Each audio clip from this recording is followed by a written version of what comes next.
Chair now recognizes the gentlelady from California. Thank you, Mr. Chairman. I'm concerned by reports that FBI agents have been diverted from their important work on crime and anti-terrorism to work on matters that are not critical to our safety.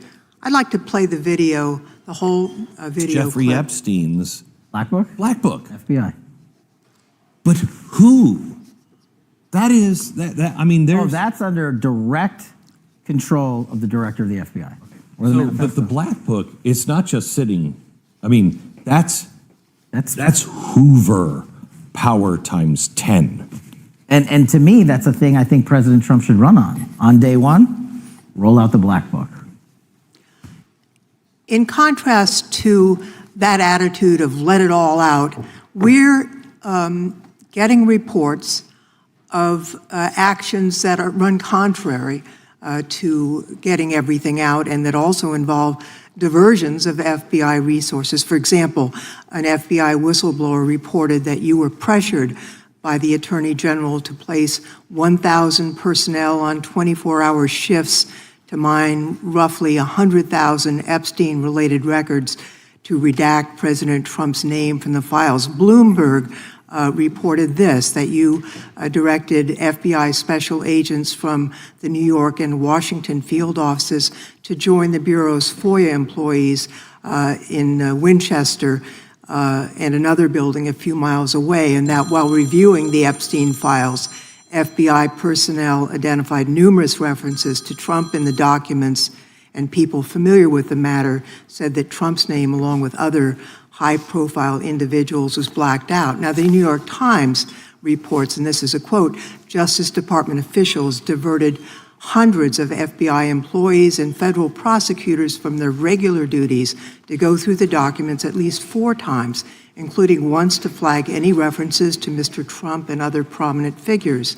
Details of the review were based on accounts by 3 former FBI and Justice Department officials who spoke on condition of anonymity because of fears of retaliation, and further that the FBI finished after they finished its review of the files and materials was sent to a team of Justice Department lawyers who double-checked the FBI's redactions and, quote, were instructed to flag any mentions of Mr. Trump and other celebrities. Now, I have 3 questions for you, Mr. Patel, about this. First, how many times did President Trump's name appear in the Epstein files? Was it more than 100, more than 1,000? Were the agents who were pulled from their duties to redact the president's name from the Epstein files working on criminal cases or national security cases or child sex trafficking cases? And are the number of agents that have been reported diverted for these purposes, is that accurate? No. No what? You asked if it was accurate. I said it wasn't. So you're saying that none of this happened? No, I'm saying it was inaccurate. Okay. How many times did President Trump appear in the Epstein files? More than 100? More than 1,000?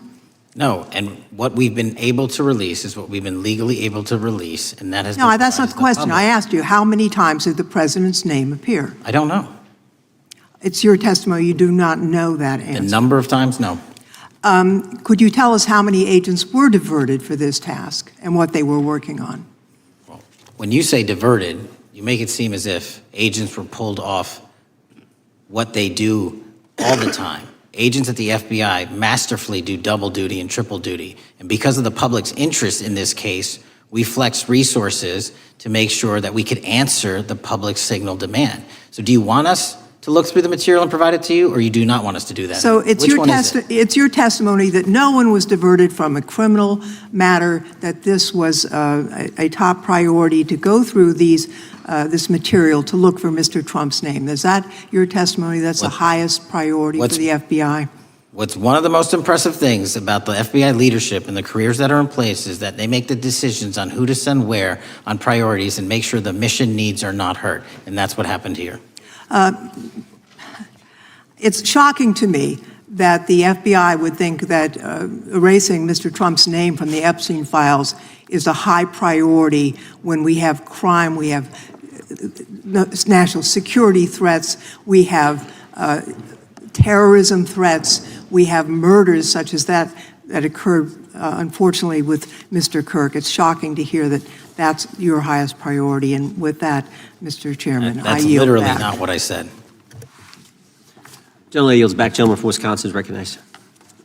At a House Judiciary Committee hearing on Wednesday, Representative Zoe Lofgren, Democrat, California, questioned FBI Director Kash Patel about the Bureau's handling of the Jeffrey Epstein files, pressing him on reports that agents were pulled from other investigations to review and redact material.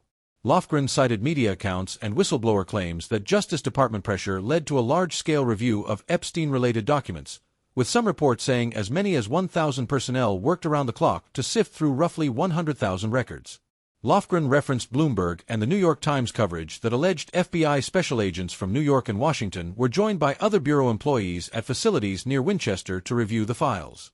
According to those accounts, the review produced numerous references to former President Donald Trump and other high-profile figures, and some of those names were blacked out. She told Patel that Justice Department officials had reportedly sent the reviewed materials to teams of DOJ lawyers who double-checked FBI redactions and were instructed to flag mentions of Trump and celebrities. Patel pushed back on the characterization that agents had been diverted, saying the Bureau routinely reallocates resources to meet public demand and that agents often carry out multiple priorities simultaneously. When pressed repeatedly about the number of times Trump's name appeared in the files and whether agents were taken off criminal, national security, or child sex trafficking cases, Patel said he did not know the exact count and maintained that the FBI had released what it was legally able to release. Lofgren expressed incredulity that reviewing and redacting the former president's name would be treated as a top priority while the FBI continues to face serious crime, terrorism, and national security threats. She questioned whether taking agents away from those duties was appropriate and suggested the reported prioritization contradicted the Bureau's mission. Patel defended FBI leadership's judgment, emphasizing that decisions about resource allocation are made to ensure mission needs are not undermined.